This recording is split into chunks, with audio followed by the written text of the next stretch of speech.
Saludos a todos y a todas. Vamos a dar continuación al video que tratamos anteriormente sobre la correlación que existe de la vida del suelo y la salud de las plantas. Es importante decir que en el año de 1861 a 1924 surgió el enfoque de lo que se le llama la agricultura biodinámica con el doctor Rudolf Steiner. Él sentó las bases de la agricultura biodinámica, pero también sentó las bases del primer uso del silicio, y que actualmente se está dando una tendencia de la revolución del silicio en diferentes órdenes en cuanto a la agricultura.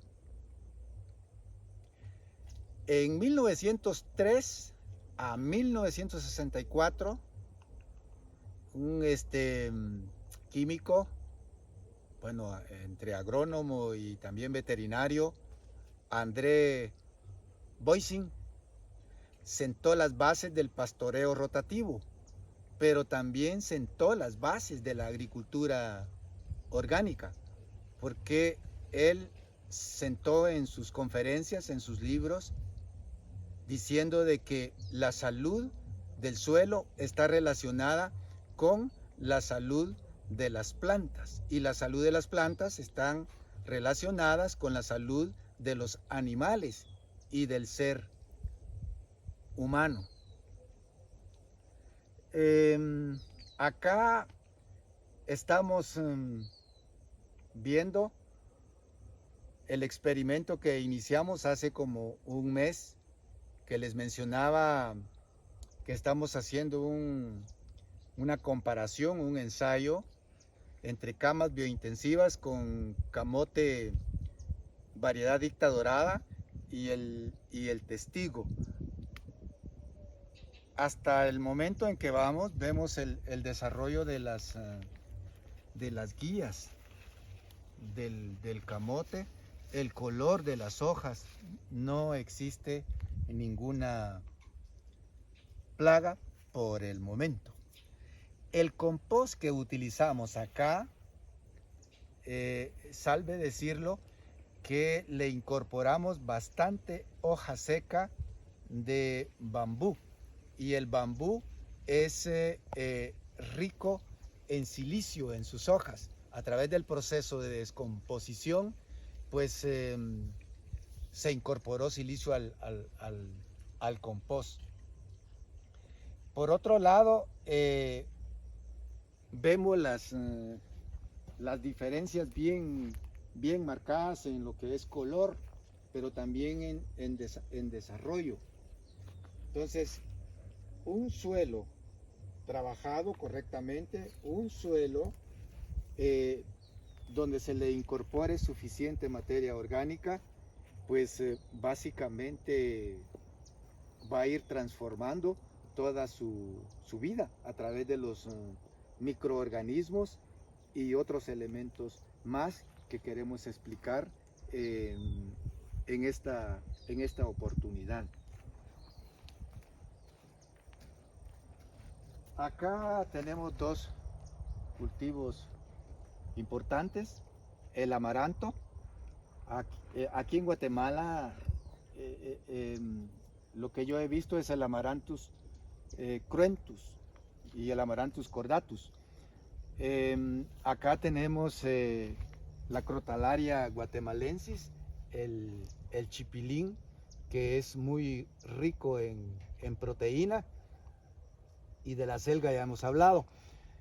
En este momento, en el caso del chipilín, estamos utilizando la flor.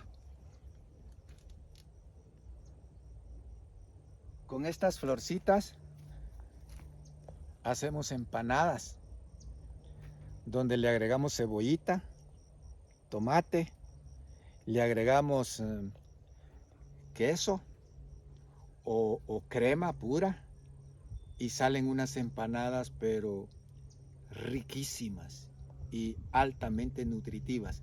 ¿Ven ustedes los colores de las flores? Es un indicador que es rico en betacaroteno y el betacaroteno se convierte en vitamina A. Entonces ahí está nuestra base alimenticia, aparte del nivel de proteína que es muy alto. Esta es una hierba bastante comestible aquí en Guatemala. Y ven ustedes, esta cama biointensiva está llena de flores. Las semanas anteriores hemos comido bastantes sopas de chipilín. Para los tamalitos de chipilín se usan los cogollitos para hacer sopas, tamalitos, guisados, bueno, diferentes comidas. El amaranto pues ya es bastante conocido, pero lo importante es que es alto en proteína, 15, 20, hasta 25% de proteína en su grano, porque hay una variedad de amaranto que le decimos bledo, que se utiliza normalmente la hoja, que es la comestible, pero en este caso es el amaranto de grano el que se consume. El grano tiene los 8 aminoácidos esenciales de la proteína. Por lo tanto, es un alimento oriundo de por acá que se recomienda bastante. Vemos que los tallos están bastante fuertes, bastante sanos, y pues aquí hay que hacerle su pequeña poda para que vaya desarrollando un poco más la parte de arriba, que es lo que más nos interesa. Bien,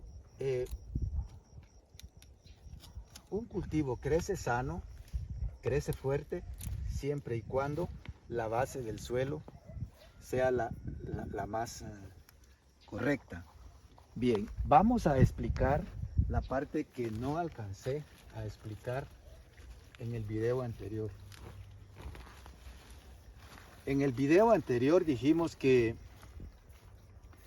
la materia orgánica cruda sufre un proceso de descomposición y después esa materia orgánica la transformamos en humus a los 3 o más meses, y después el humus se transforman en sustancias húmicas, y esas sustancias húmicas, ahí tendríamos los ácidos húmicos y los ácidos fúlvicos, que es la forma en donde las plantas asimilan sus nutrientes del suelo en forma de iones. Ese es otro detalle importante que hay que entender bien. Dicho esto, también es importante reconocer que hay macroelementos en el suelo.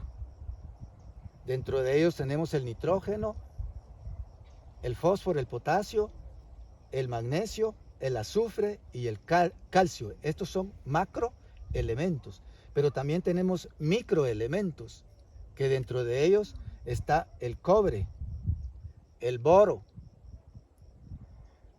el selenio, el zinc, el sodio, el hierro, etcétera, para llegar a los 16 o 17, y hay mucho más, pero esos son los que estaríamos garantizando. De tal manera que la planta tendría que absorber del suelo estos nutrientes para tener una proteína completa, pero también para tener toda su estructura celular, ramitas, tallos, completo. Y hay que entender que así como los árboles tienen un toroide, las plantas pequeñas también tienen un toroide.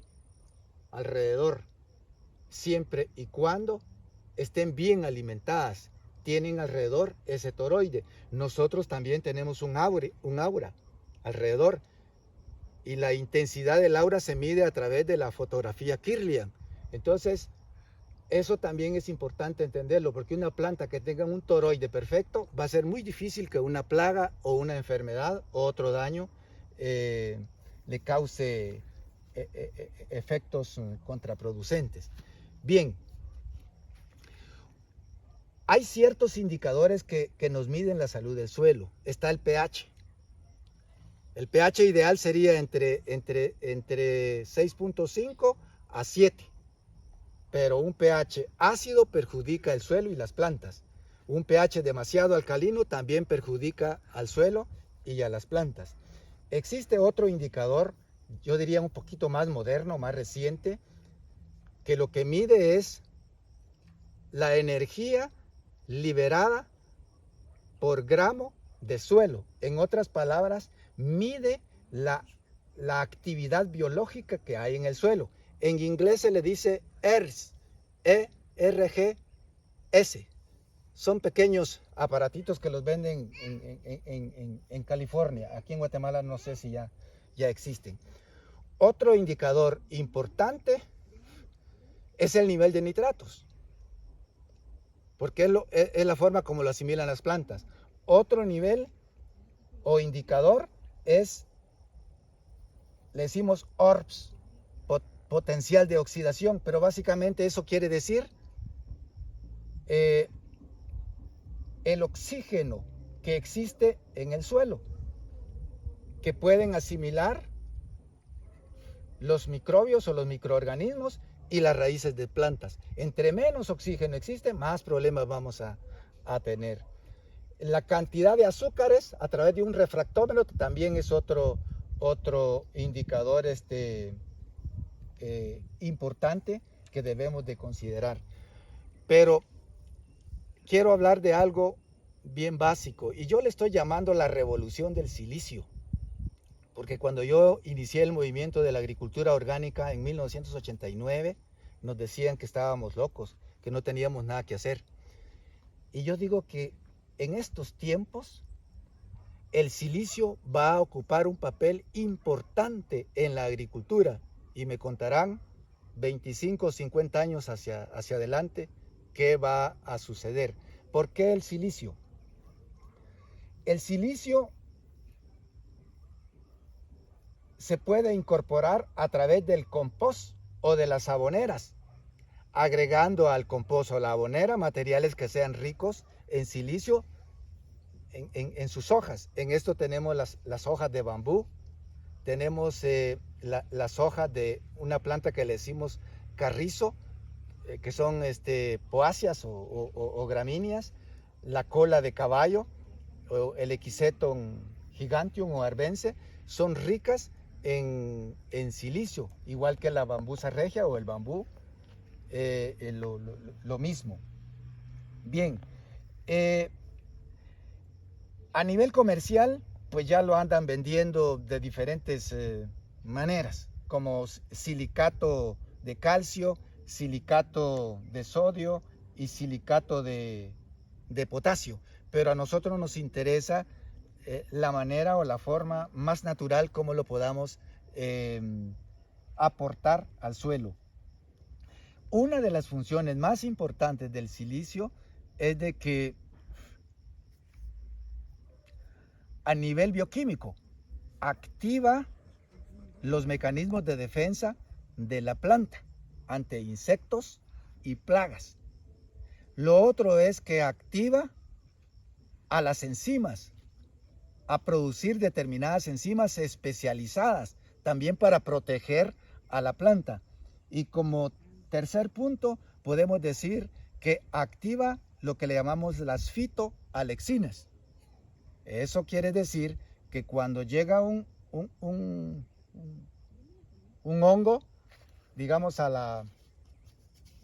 hay hongos benéficos y hay hongos patógenos, dañinos. Cuando una enfermedad a través de un hongo llega a la hoja, el hongo lo que hace primero es ir colocando lo que le llamamos las hifas.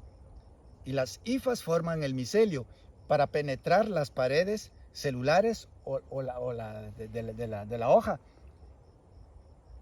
Pero lo que sucede es entonces que se activan los mecanismos de defensa, produciendo ácidos orgánicos que repelen esa acción. Pero por el otro lado, también en la hoja, entre la epidermis y la dermis, se forma una capita de silicio como barrera, que no puede entrar, digamos, las mandíbulas o los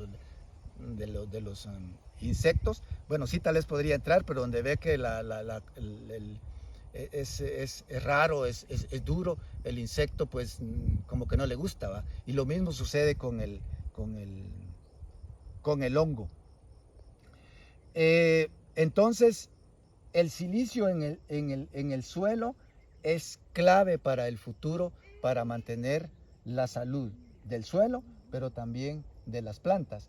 Otra función importante que tiene el silicio es de que coopera en cerrar los estomas de las hojas cuando hay sequías o cuando hay un estrés. Otro aspecto importante es de que el silicio le da la capacidad a la planta para captar mucho más fotones de la luz solar, para transformarlos, digamos, en ácidos o en mecanismos de hacer una mejor fotosíntesis a nivel de la planta. Entonces, la raíz es clave, porque a través de la raíz se asimilan todos los nutrientes que hay en el suelo, y estos son los que le dan la forma a la planta. En este caso, esta es una planta de llantén. Entonces, en conclusión, diría de que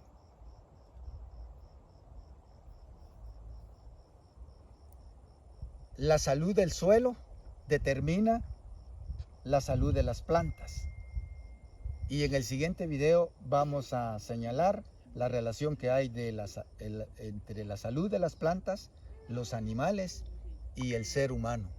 Hasta luego.